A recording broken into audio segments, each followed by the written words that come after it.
अस्सलाम वालेकुम जी, की हाल चाल मेरे वीरों का? ठीक ठाक जनाब। मैं तुहाडा अपना वीर मंजनाथ वाला ते डेरे नूं जा रहे हैं क्योंकि 4 बज गए ते राह दे विच देखो बच्चे बैंटे खेलन डे। खेलो खेलो खेलो, मेरे वाल की वेखन ने। क्या बात है जी, बचपन ही ताज़ा, यादां ताज़ियां हो गई बचपन दियां।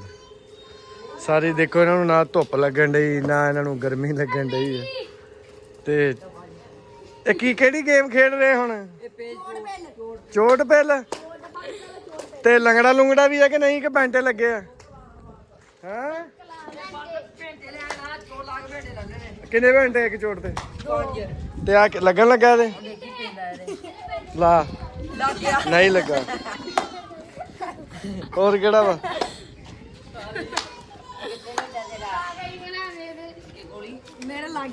पैरां च आ गया। हल वज गई उन्होंने पिल पानी है,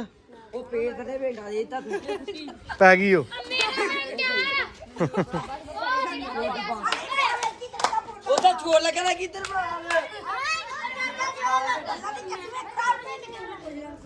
ला ला इत्थे पिल पिल की बनया? की बन गया?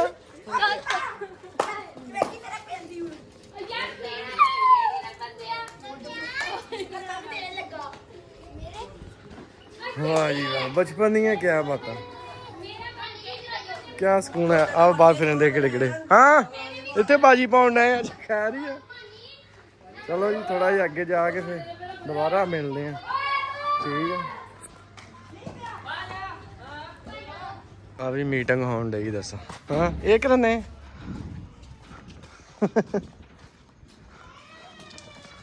धन्या आ जा, किधर दौड़ गया? आ साडे पिंड दा जी बॉडी बिल्डर सी, बड़ी वेट लिफ्टिंग की इन्हें। हुण इदां दा हो गया कि बदाम चोरी हो गए इधर तेरियां तो धन्या चांपा नजर आउण डईयां। चांपा की चांपा दे उत्ते मास ही नहीं हैगा, कल्ली चांपा नहीं। धाने ने मैं पूछा इधर, धाने ने पूछा क्योंकि मेरा लंगोटिया यार है, मैं कहा धाने यार तेरे उत्ते मासा मास बोटी नहीं है ते इहदी गल सुन। कहंदा पक्के गाग लगे सवेरे सवेरे मेरा विक जांदा।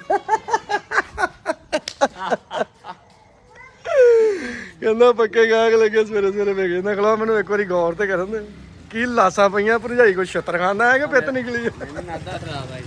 की खराब आ? मैदा खराब आई ना। ਉਹ ਮੈਦਾ ਹੁੰਦਾ, ਮੈਦਾ ਮੈਦੇ ਦੀ ਬੋਰੀ ਨਹੀਂ।